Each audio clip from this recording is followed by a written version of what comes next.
ม่แล้วแก้วตาสุขซื่นเถิดนะอย่าโศกสัน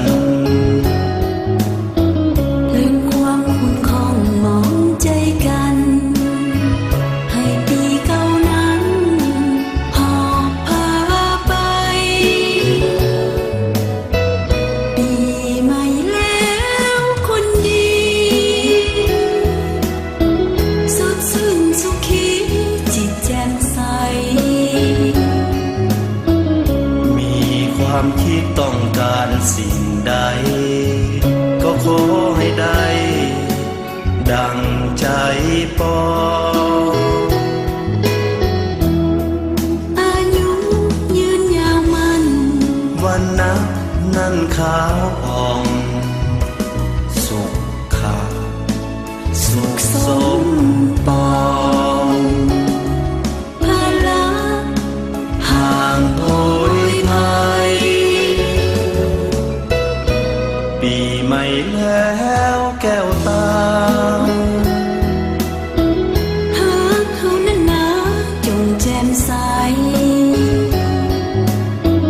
เดือนปีผ่านก็หมุนเวียนไป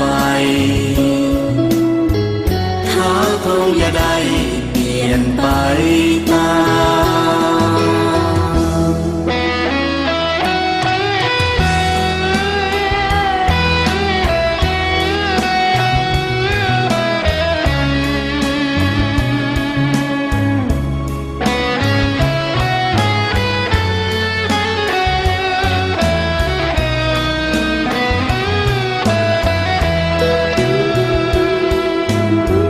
ปี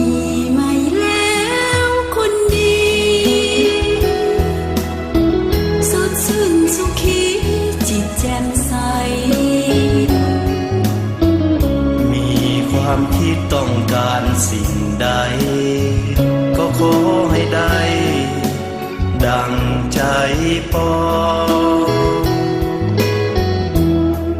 อายุยืนยาวมันวันนับนั่นขาวผ่องสุขขาสุขสมปองภาระห่างโหยภัยปีใหม่แล้วแก้วตาหากเขานั้นนะจงแจ่มใสเดือนปีผ่านก็หมุนเวียนไปหาเขาอย่าได้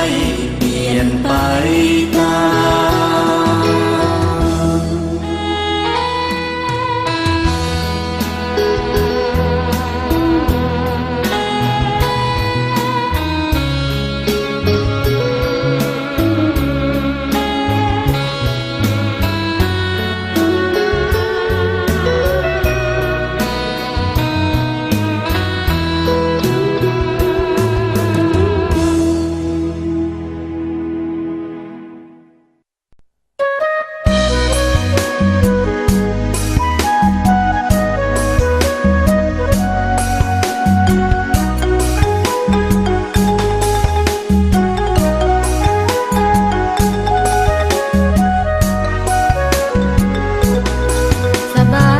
สบายดีปีใหม่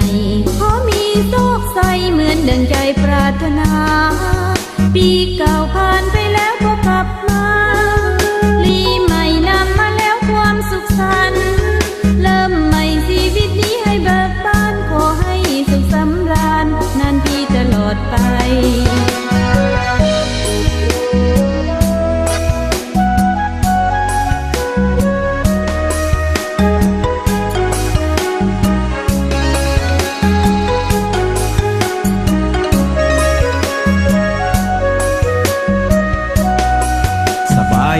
สบายดีปีใหม่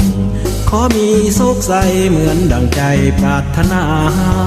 ปีเก่าผ่านไปแล้วบ่กลับมา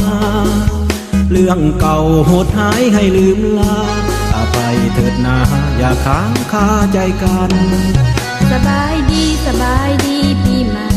ขออวยพรให้ท่านที่มาร่วมงานกุ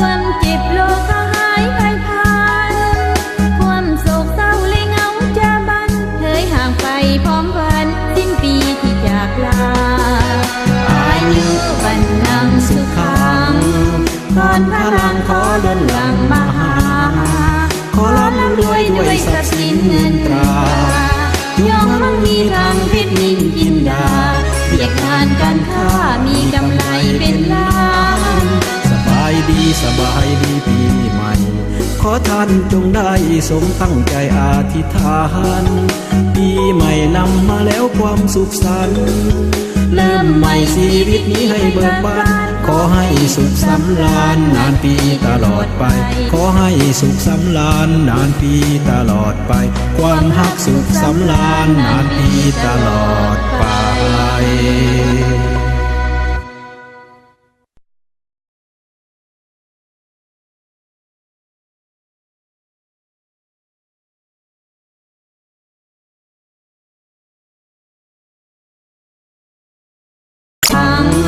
ก่อนพลังขอล้นหลังมาหาขอร่ำรวยด้วยทรัพย์สินเงินตรายอมมั่งมีทางเพชรนินจินดาเรียกงานการค้ามีกำไรเป็นล้าน สบายดีปีใหม่ขอท่านจงได้สมตั้งใจอธิษฐานปีใหม่นำมาแล้วความสุขสันต์เริ่มใหม่ชีวิตนี้ให้เบิกบานขอให้สุขสำราญนานปีตลอดไปขอให้สุขสำราญนานปีตลอดไปความฮักสุขสำ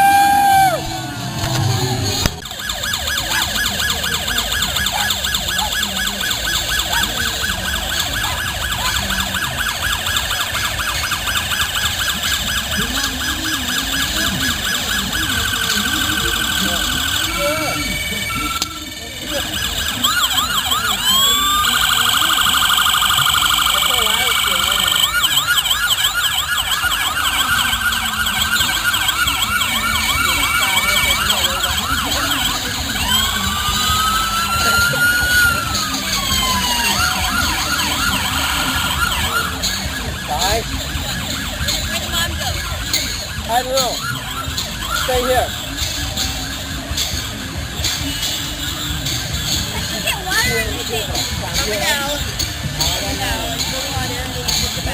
Hey, yes, don't get wet anymore. That's enough. I just go take my kid and better.